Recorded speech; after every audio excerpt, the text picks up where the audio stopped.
ప్రియమైన దేవుని బిడ్డలారా, యేసుక్రీస్తు శుభనామములో మీ అందరికీ నా వందనాలు తెలియచేస్తూ ఉన్నాను. లేఖన భాగంలోకి వెళదాం.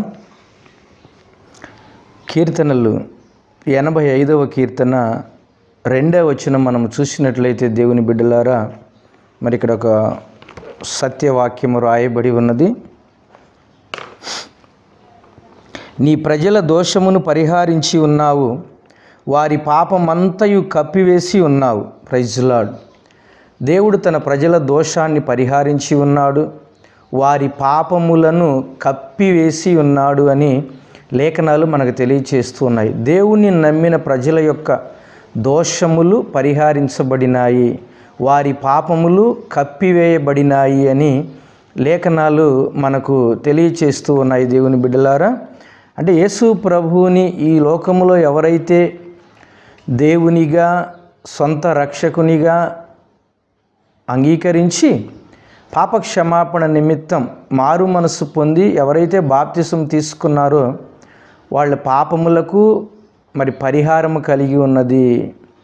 వారి పాపములన్నీ కప్పివేయబడి ఉన్నవి. అంటే దేవుడు ఆ పాపములను కనిపించకుండా చేసి ఉన్నాడు అని లేఖనము మనకు తెలియచేస్తూ ఉన్నది. Praise lord. ప్రాయశ్చిత్తము అంటే దేవుని బిడ్డలారా, పాపాన్ని కప్పివేయటం, పాపాన్ని కనిపించకుండా చేయటం, మనలో ఉన్న పాపాన్ని దూరపరచటం. దీన్నే ప్రాయశ్చిత్త దినముగా మరి లేఖనాల్లో దేవుడు రాయించాడు. 32వ కీర్తన 1వ వచనం మనం చూసినట్లయితే దేవుని బిడ్డలారా, తన అతిక్రమములకు పరిహారము నొందినవాడు ధన్యుడు, తన పాపమునకు ప్రాయశ్చిత్తము నొందినవాడు ధన్యుడు. యెహోవా చేత నిర్దోషి అని ఎంచబడినవాడు ధన్యుడు, ఆత్మలో కపటము లేనివాడు ధన్యుడు అని లేఖనం మనకు తెలియచేస్తుంది. దేవుని చేత ఎవరైతే తమ పాపములకు పరిహారము కలుగ చేయించుకొని ఉన్నారో ఆ మనుషులు ధన్యులు, ఆశీర్వదించబడిన వారు అని లేఖనములు మనకు తెలియచేస్తూ ఉన్నాయి. Praise lord. ప్రాయశ్చిత్త దినాన జరిగే మరొక సందర్భం ఏమిటంటే దేవుని బిడ్డలారా, ఇద్దరిని వేరు చేయడానికి కారణమైన అపరాధానికి అవసరమైన పరిహారం చెల్లించేదే. అంటే ఇద్దరు వ్యక్తుల మధ్య ద్వేషాన్ని, పగను తొలగించి వాళ్ళను సమాధానపరిచేది పాప పరిహారము అని లేఖనాలు మనకు తెలియచేస్తూ ఉన్నాయి. రోమిలికి రాసిన పత్రిక 5వ అధ్యాయము 8వ వచనం నుండి 10వ వచనం వరకు మనం చూసినట్లయితే దేవుని బిడ్డలారా, ఇక్కడ కూడా అయితే దేవుడు మన ఎడల తన ప్రేమను వెల్లడిపరచుచున్నాడు. ఎట్లనగా మనం ఇంకనూ పాపులమై ఉండగా క్రీస్తు మన కొరకు చనిపోయాను. ఇక్కడ చూస్తే పాపుల కొరకు అంటే పాపాత్ముల కొరకు యేసుక్రీస్తు ప్రభువారు చనిపోయినట్లు లేఖనాలు మనకు తెలియచేస్తూ ఉన్నాయి. కాబట్టి ఆయన రక్తము వలన ఇప్పుడు నీతిమంతులముగా తీర్చబడి అని రాయబడి ఉంది. యేసుక్రీస్తు రక్తము వలనే మనము నీతిమంతులముగా తీర్చబడ్డాము. అంటే మన పాపాల నిమిత్తము క్రీస్తు బలి అయ్యాడు. ఆ బలిని మనం ఒప్పుకోవాలి. యేసు ప్రభువా, నీవు నా పాపాల నిమిత్తము చనిపోయావు, సిలువలో బలి అయ్యావు, సమాధి చేయబడ్డావు, తిరిగి లేచావు, నీ రక్తముతో నా పాపమునకు పరిహారము కలుగు చేశావు అని మనము ఒప్పుకోవాలి అని లేఖనం మనకు తెలియచేస్తూ ఉన్నది. మనలను దేవునితో మరి సమాధానపరిచినవాడు, తండ్రి ఉగ్రతను చల్లార్చినవాడు ప్రభు అయిన యేసుక్రీస్తు అని లేఖనాలు మనకు తెలియచేస్తూ ఉన్నాయి. Praise lord. ప్రాయశ్చిత్త దినాన జరిగే విషయాన్ని యేసు ప్రభువు చేయబోయే కార్యము గురించి అంటే ఆయన శిలువ యాగము గురించి బహు స్పష్టముగా లేఖనం మనకు విశదపరుస్తూ ఉన్నది. దేవుని బిడ్డలారా, హెబ్రీయులకు రాసిన పత్రిక 2వ అధ్యాయము 17వ వచనం మనము చూసినట్లయితే హెబ్రీ 2:17 కావున ప్రజల పాపములకు పరిహారము కలుగు చేయుటకై ప్రజల పాపములకు పరిహారము కలుగు చేయుటకై దేవుని సంబంధమైన కార్యములలో కనికరమును నమ్మకమును గల ప్రధాన యాజకుడగు నిమిత్తము అన్ని విషయములలో ఆయన తన సహోదరుల వంటి వాడు కావలసి వచ్చెను. Praise the Lord. ప్రభువు మనలాంటి వాడు కావలసి వచ్చాడట. దేవుని సంబంధమైన కార్యములలో కనికరమును నమ్మకమును గల ప్రధాన యాజకుడగు నిమిత్తము ఆయన అన్ని విషయములలో తన సహోదరుల వంటి వాడు కావలసి వచ్చెను. దేని కొరకు? ప్రజల పాపములకు పరిహారము కలుగు చేయుటకై. యేసుక్రీస్తు ప్రభువారు ఈ భూలోకములోకి వచ్చినట్లు శరీరధారిగా లేఖనాలు మనకు తెలియచేస్తూ ఉన్నాయి.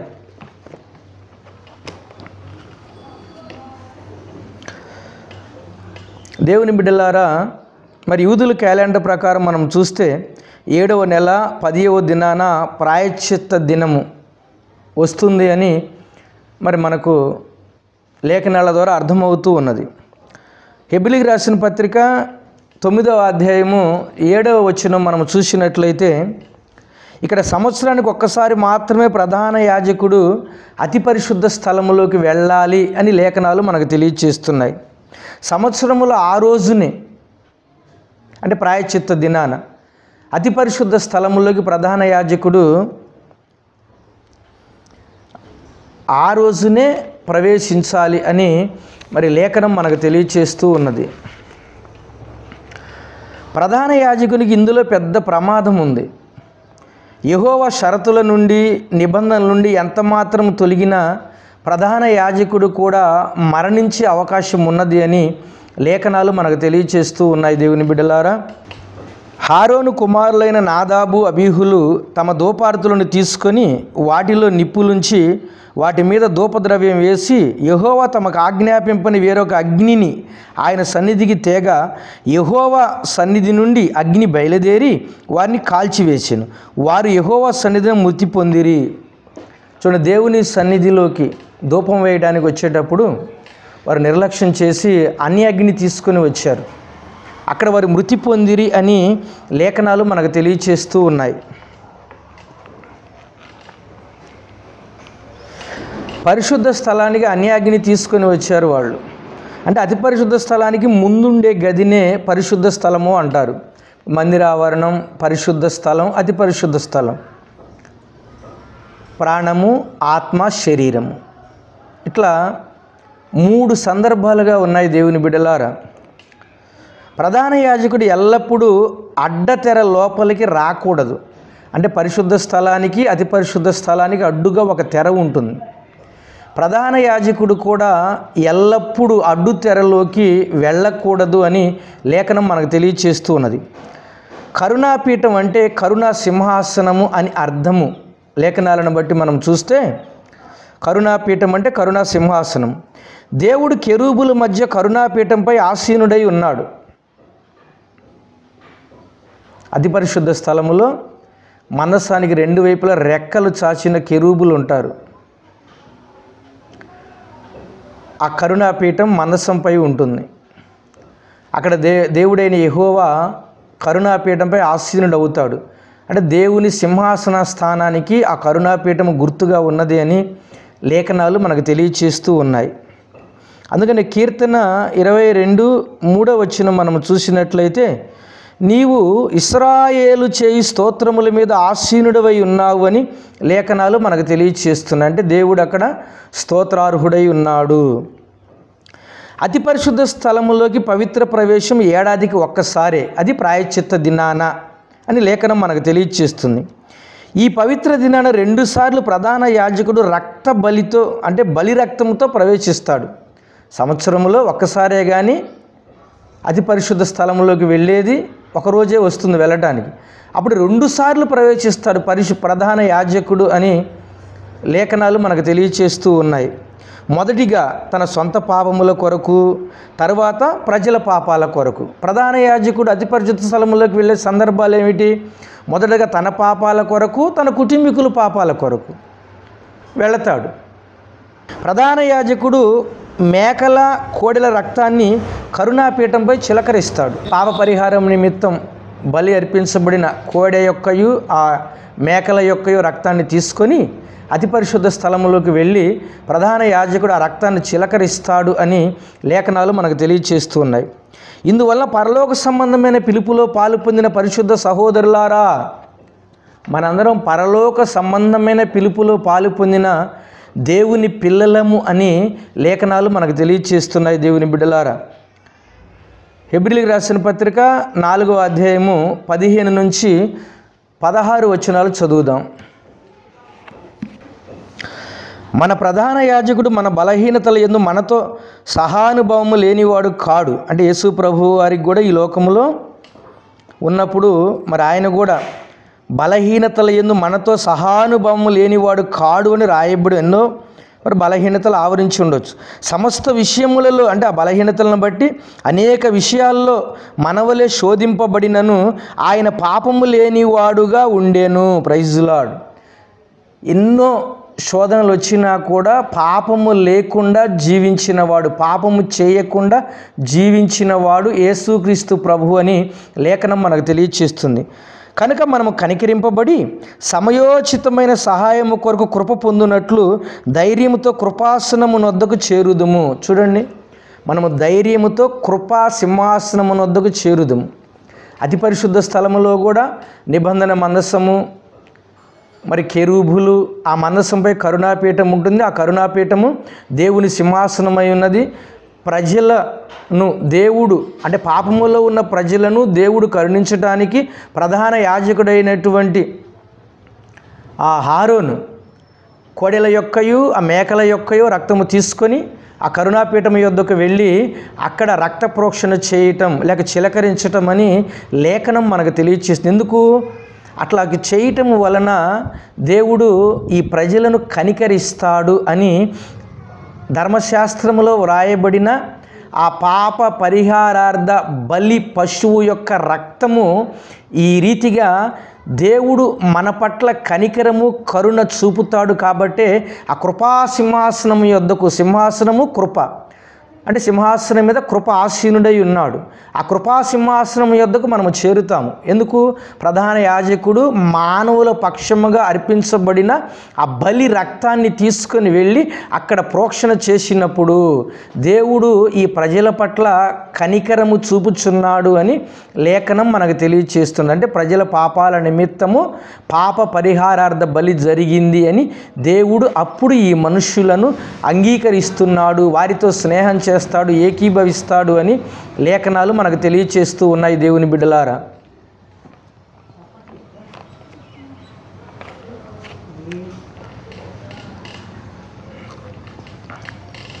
కరుణాపీఠం బంగార రేకులు అతికింపబడి ఉన్న చెక్క పెట్టెపై ఉన్న మూత అని లేఖనాలు మనకు తెలియచేస్తున్నాయి. ఈ పెట్టె నిబంధన మందసం. హెబ్రీ 9:2-5 వరకు మనం చూస్తే దేవుని బిడ్డలారా, ఏలయనగా మొదట ఒక గుడారం ఏర్పరచబడెను. అందులో దీపస్తంభమును బల్లయు దాని మీద ఉంచబడిన రొట్టెలను ఉండెను. దానికి పరిశుద్ధ స్థలం అని పేరు. ఈ మొదటి గుడారం అంటే అతి పరిశుద్ధ స్థలానికి ముందుగా ఉండేది. ఈ మొదటి గుడారంలో ఏమేమి ఉన్నాయో చెప్తున్నాడు ఇక్కడ అపోస్తలుడైన పౌలు గారు. అందులో దీపస్తంభము, బల్ల, దాని మీద ఉంచబడిన రొట్టెలు ఉండెను. దానికి పరిశుద్ధ స్థలం అని పేరు. రెండవ తెరకు ఆవల అతి పరిశుద్ధ స్థలమను గుడారం ఉండెను. అంటే ఈ పరిశుద్ధ స్థలానికి పైన ఆవల ఉన్న గుడారము అతి పరిశుద్ధ స్థలము. అందులో సువర్ణ ధూపార్తియు అంతటను బంగారు రేకుతో తాపబడిన నిబంధన మందసమును ఉండెను. ఆ మందసములో మన్నాగల బంగారు పాత్రయు చిగురించిన ఆరోను చేతికర్రయు నిబంధన పలకలను ఉండెను. దానిపైన కరుణాపీఠమును కమ్ముకొనుచున్న మహిమగల కెరూబులు ఉండెను. Praise Lord. దేవుని బిడ్డలారా, అతి పరిశుద్ధ స్థలంలో ఏమేమి ఉన్నాయో అపోస్తలుడైన పౌలు గారు ఇక్కడ తెలియచేస్తూ ఉన్నాడు. ఈ లేఖనాన్ని బట్టి మనం చూసినట్లయితే దేవుడు వ్రాసిన 10 ఆజ్ఞలు అని రాయబడి ఉన్నాయి. రెక్కల పైకి చాచి ఉంటాయి అని లేఖనం మనకు తెలియచేస్తుంది. దేవుడు కరుణాపీఠంపై ప్రత్యక్షమైనప్పుడు ఆ రెక్కలు పందిరిలాగా ఉంటాయట. అంటే దేవుని పైన చాచి ఉంటాయి. ఆయన కరుణాపీఠం మీద ఆసీనుడై ఉంటాడు. ప్రధాన యాజకుడు అక్కడికి వెళ్ళి రక్త ప్రోక్షణ చేస్తాడు, లేక చిలకరిస్తాడు, చమురుతాడు అని లేఖనం మనకు తెలియచేస్తుంది దేవుని బిడ్డలు. అప్పుడు ప్రజల పాపాలకు పరిహారం కలిగింది అని రుజువు ఏమిటి అంటే, దేవుడు ఆ రక్తాన్ని చూసినప్పుడు ఈ రక్తము ప్రజల పాప పరిహారము నిమిత్తము బలి అయిన ఆ యొక్క పశువు యొక్క రక్తము కాబట్టి దేవుడు ఆ రక్తాన్ని చూసి ఈ మనుషులను అంగీకరిస్తాడంటే ఎవరి తరపున పాప పరిహారార్థ బలి జరిగిందో ఆ మనుషులను ఆయన అంగీకరిస్తాడు. ఎందుకు? వాళ్ళ పాపాలకు అక్కడ క్షమాపణ దొరికింది అని ఆ రక్తాన్ని బట్టి దేవుడు ఆ మనుషులను అంగీకరిస్తాడు అని లేఖనం మనకు తెలియచేస్తున్నది. అంటే పాపాన్ని గురించి రెండు అంశాలు ఉన్నాయి ఇక్కడ మనం చూసినట్లయితే. ఒకటి, నష్టపరిహారంగా కొంత వెల చెల్లించాలి. అందుకని యేసుక్రీస్తు ప్రభువారు మన కొరకు క్రయధనం చెల్లించాడు. రెండు, దోషం పోయే విధంగా జ్ఞాపకాలను తుడిచిపెట్టవలసి ఉంది. ఆ దోషాలు ఎన్నటికీ గుర్తు రాకుండా వాటిని తుడిచిపెట్టాలి అని రెండవ సందర్భం మనకు తెలియచేస్తూ ఉన్నది. యెహెజ్కేలు 18వ అధ్యాయము దేవుని బిడ్డలారా 20వ వచనం మనం చూసినట్లయితే, పాపము చేయువాడే మరణము నొందును, ఎవడి పాపం చేస్తాడో వాడే మరణము నొందుతాడు అని లేఖనం మనకు తెలియచేస్తుంది. ఆదికాండము 2వ అధ్యాయము 17వ వచనం మనం చూస్తే, మంచి చెడ్డ తెలివినిచ్చు వృక్ష ఫలములను తినకూడదు, నీవు వాటిని తిను దినమున నిశ్చయంగా చచ్చెదవని దేవుడు మరి ఆదామునకు ఆజ్ఞ ఇచ్చినట్లు, ఇరువురికి అవ్వ ఆదాములకు ఆజ్ఞ ఇచ్చినట్లు మరి లేఖనాలు మనకు తెలియచేస్తున్నాయి. అయినా కూడా వాళ్ళు తిన్నారు. రోమిలికి రాసిన పత్రిక 6వ అధ్యాయము 23వ వచనం మనం చూసినట్లయితే, పాపము వలన వచ్చు జీతము మరణము అని లేఖనం మనకు తెలియచేస్తున్నది.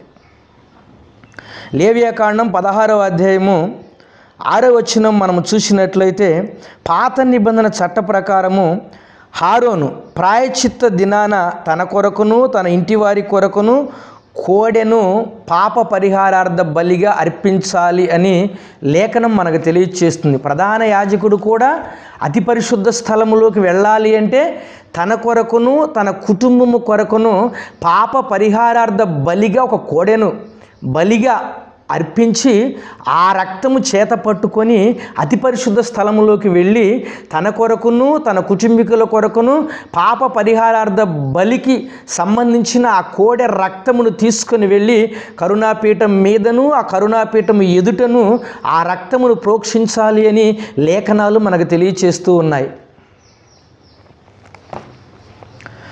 ఆ కోడె రక్తాన్ని అతి పరిశుద్ధ స్థలములో కూడా కరుణాపీఠంపై తన కోసము అతడు చిందించాలి, అంటే చిలకరించాలి లేక ప్రోక్షించాలి అని లేఖనాలు మనకు తెలియచేస్తున్నాయి.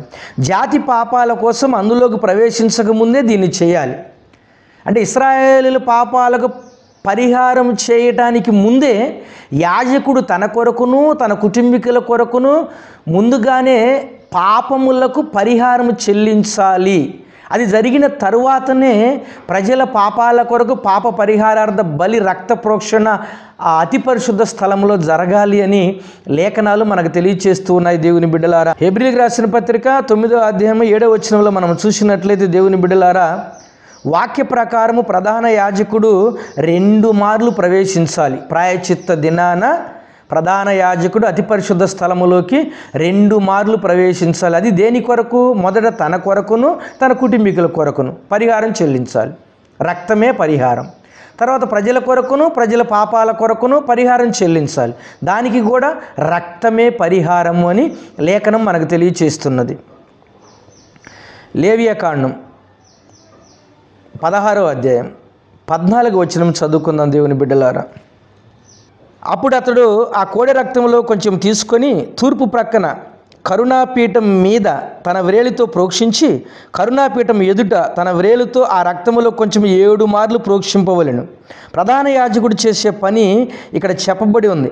అంటే తన కొరకు పాప పరిహారార్థ బలిగా అర్పించబడిన కోడె రక్తాన్ని ప్రధాన యాజకుడు తీసుకొని మరి కరుణాపీఠం మీద తన వ్రేలుతో ప్రోక్షించాలి.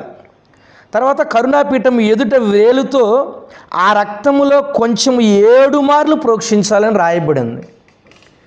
తన పాపములకు పరిహారము కలిగిన తరువాతనే ప్రజల పాపాలకు పరిహారం కలగాలి ప్రధాన యాజకుడి గురించి వ్రాయబడి ఉంది.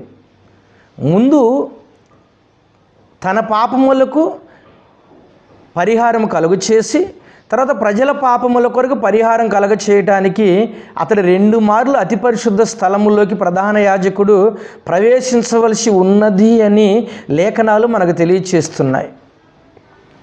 అట్లానే మనం చూసినట్లయితే దేవుని బిడ్డలారా, ప్రధాన యాజకుడు తన పాపాల గురించి అర్పణ చేసిన తరువాత ప్రజల పాపాల కొరకు అర్పణ చేస్తాడు, అంటే వెల చెల్లిస్తాడు అని దానికి అర్థము. ప్రజల కోసం చేయవలసింది ఏడాది మేక పిల్లలు 2 వధించటం. ప్రజల కొరకు ఏడాది మేక పిల్లలను 2 తను వధించాలి అని లేఖనం మనకు తెలియజేస్తుంది. లేఖనం చదువుదాం దేవుని బిడ్డలారా.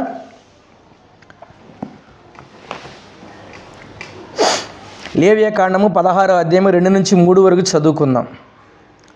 నేను కరుణాపీఠం మీద మేఘములో కనపడుదును కనుక నీ సహోదరుడైన ఆరోను చావకుండునట్లు అతడు మందసం మీది కరుణాపీఠం ఎదుటనున్న అడ్డ తెరలోనికి ఎల్లప్పుడూ రాకూడదని అతనితో చెప్పుము. అతడు పాప పరిహారార్థ బలిగా ఒక కోడెదూడను, దహన బలిగా ఒక పొట్టేలును తీసుకొని వీటితో పరిశుద్ధ స్థలములోనికి రావలెను. Praise lord. మనం చూసుకుంటే 5 నుంచి 22 వరకు కూడా చదువుదాం. మరియు అతడు ఇశ్రాయేలీల సమాజమునొద్ద నుండి పాప పరిహారార్థ బలిగా 2 మేక పిల్లలను, దహన బలిగా ఒక పొట్టేలును తీసుకొని రావలెను. ఆరోను తన కొరకు పాప పరిహారార్థ బలిగా ఒక కోడెను అర్పించి తన నిమిత్తమును తన ఇంటివారి నిమిత్తమును ప్రాయశ్చిత్తం చేసి ఆ 2 మేక పిల్లలను తీసుకొని వచ్చి ప్రత్యక్షపు గుడారము యొక్క ద్వారమునొద్ద యెహోవా సన్నిధిని వాటిని ఉంచవలెను. అప్పుడు ఆరోను యెహోవా పేరిట ఒక చీటీని, విడిచిపెట్టే మేక పేరిట ఒక చీటీని, ఆ 2 మేకల మీద 2 చీట్లను వేయవలెను. ఏ మేక మీద యెహోవా పేరిట చీటీ పడునో ఆ మేకను ఆరోను తీసుకొని వచ్చి పాప పరిహారార్థ బలిగా అర్పింపవలెను. ఏ మేక మీద విడిచిపెట్టుట అనే చీటీ పడునో దాని వలన ప్రాయశ్చిత్తము కలుగునట్లు దానిని అరణ్యములో విడిచిపెట్టుటకై యెహోవా సన్నిధిని దానిని ప్రాణముతో ఉంచవలెను. ఆ సజీవమైన మేకను దగ్గరకు తీసుకొని రావలెను. అప్పుడు ఆరోను సజీవమైన మేక తల మీద తన చేతులు ఉంచి ఇశ్రాయేలీల పాపములన్నీ అనగా వారి దోషములన్నీ వారి అతిక్రమములన్నీ దాని మీద ఒప్పుకొని ఆ మేక తల మీద వాటిని మోపి తగిన మనుషుని చేత అరణ్యములోనికి దాన్ని పంపవలెను. ఆ మేక వారి దోషములన్నిటిని ఎడారి దేశమునకు భరించిపోవును. అతడు అరణ్యములో ఆ మేకను విడిచిపెట్టవలెను. Praise Lord. దేవుని బిడ్డలారా, ఈ సత్యాన్ని మనము చూసినట్లయితే ఇక్కడ రాయబడిన లేఖనాన్ని బట్టి చూస్తే దేవుడు అడుగుతున్న సాక్ష్యం ఏమిటంటే రక్తము. ప్రజల పాపాలకు పాప పరిహారము కలిగింది, లేక వాళ్ళ పాపాలకు చెల్లుబాటు అయింది అన్న రుజువు ఏమిటి అంటే అక్కడ రక్తమే సాక్ష్యముగా రుజువుగా ఉన్నట్లు లేఖనాలు మనకు తెలియచేస్తూ ఉన్నాయి. పాపానికి రావలసిన పరిహారము చెల్లిపోయింది అనడానికి ఆ రక్తమే సాక్ష్యము. దేవుడు పరలోకము నుంచి దిగి వచ్చి కరుణాపీఠం మీద ఆసీనుడై ఉండినప్పుడు ప్రధాన యాజకుడు చేసిన ఆ యొక్క రక్త ప్రోక్షణ ఆ కరుణాపీఠం మీద దేవుడు చూసినప్పుడు దేవుని బిడ్డలారా, ఈ రక్తము ప్రజల పాపాలకు పరిహారము కలిగిందంటానికి సాక్ష్యముగా సాదృశ్యముగా ఉన్నది అని ఆ రక్తమును బట్టి దేవుడు ప్రజల పాపాలకు పరిహారం కలిగింది అని ఇక అప్పటి నుంచి వాళ్ళతో పాప పరిహారం కలిగిన ప్రజలతో ఆయన సన్నిహితముగా స్నేహం చేయడానికి ఇష్టపడుతూ ఉంటాడు. రక్తాన్ని చూసినప్పుడట ఒక జీవి ప్రాణం పోయిందని దేవుడు అంగీకరిస్తాడు. అంటే వీళ్ళ పాపాల కొరకు ఒక జీవి ప్రాణం పోయింది. దీని అర్థం ఏమిటి? మనిషి ప్రాణం మనిషి రక్తములో ఉంటుంది, పశువు ప్రాణం పశువు రక్తములో ఉంటుంది అని లేఖనాలు మనకు తెలియచేస్తున్నాయి. లేవియాకాండము 17వ అధ్యాయము 11వ వచనం మనం చూసినట్లయితే రక్తము దేహమునకు ప్రాణము.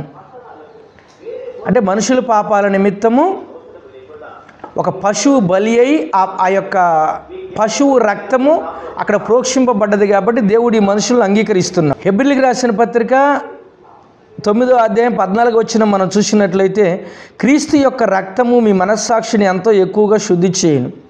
చూడండి, యేసుక్రీస్తు రక్తము మన పాపాలకు పరిహారం కలుగచేస్తుంది. అంతేకాదు, నీ మనస్సాక్షిని, నీ ఆత్మకంటుకున్న పాపాన్ని కూడా యేసు రక్తము శుద్ధీకరిస్తుంది అని లేఖనం మనకు తెలియచేస్తుంది. మన పాపాల కోసం వెల చెల్లించేందుకు రక్త బలి జరిగింది. దేవుని బిడ్డలారా, ఈ సత్యాన్ని గ్రహించు. నా పాపాల కొరకు, నీ పాపాల కొరకు వెల చెల్లించేందుకు రక్త బలి జరిగింది. వెండి, బంగారము, డబ్బులు, వెలగల వస్తువులు ఇవేమి పాపాన్ని పరిహరించలేవు. రక్తమే నీ పాపాన్ని పరిహరిస్తుంది అని లేఖనం మనకు తెలియచేస్తున్నది. దేవుని బిడ్డలారా, ఎప్పుడైతే క్షమాపణ దొరుకుతుందో దేవుడు అప్పుడు మన పాపాలను మర్చిపోతాడు. నీ పాపాలకు క్షమాపణ దేవుని యొద్ద నువ్వు ఎప్పుడైతే పొందుకుంటావో అప్పుడు దేవుడు నీ పాపాలను మర్చిపోతాడు, అంటే కప్పివేస్తాడు, వాటిని గుర్తుకు రానివ్వడు అని లేఖనం మనకు తెలియచేస్తుంది. ప్రజల పాపాల నిమిత్తం యాజకుడైన ఆరోను దగ్గరకు 2 మేకలు తేబడినప్పుడు దేవుని బిడ్డలారా, ఒక మేక ప్రజల పాపాల నిమిత్తము పాప పరిహారార్థ బలి అయిపోయింది. రెండవ మేకపై జాతి పాపాలన్నీ ప్రధాన యాజకుడు మోపుతాడు. ఆ పాపాలతో అది అరణ్యములోకి వెళ్ళిపోతుంది. ప్రధాన యాజకుడి దగ్గరికి ప్రజల పాపాల నిమిత్తం 2 మేకలు తెచ్చినప్పుడు ఒక మేక పాప పరిహారార్థ బలి అయిపోయింది. దాని రక్తము అతి పరిశుద్ధ స్థలములోను, కరుణాపీఠం మీదను, కరుణాపీఠం ఎదుటను ప్రోక్షింపబడ్డది. అది దేవుడు ఆ రక్తాన్ని చూసినప్పుడు ప్రజల పాపాలకు పరిహారం కలిగింది అంటానికి సాక్ష్యం అది. ఇంకా రెండవ మేక ఉంది. ఈ రెండవ మేకపై జాతి పాపాలన్నీ ప్రధాన యాజకుడు మోపుతాడు, తన 2 చేతులు ఆ మేక తల మీద పెట్టి. ఆ పాపాలతో అది బ్రతికి ఉండే అరణ్యములోకి వెళ్ళిపోతుంది. వారి పాపాలు వారికి కనిపించకుండా చేస్తుంది అని దాని యొక్క అర్థము.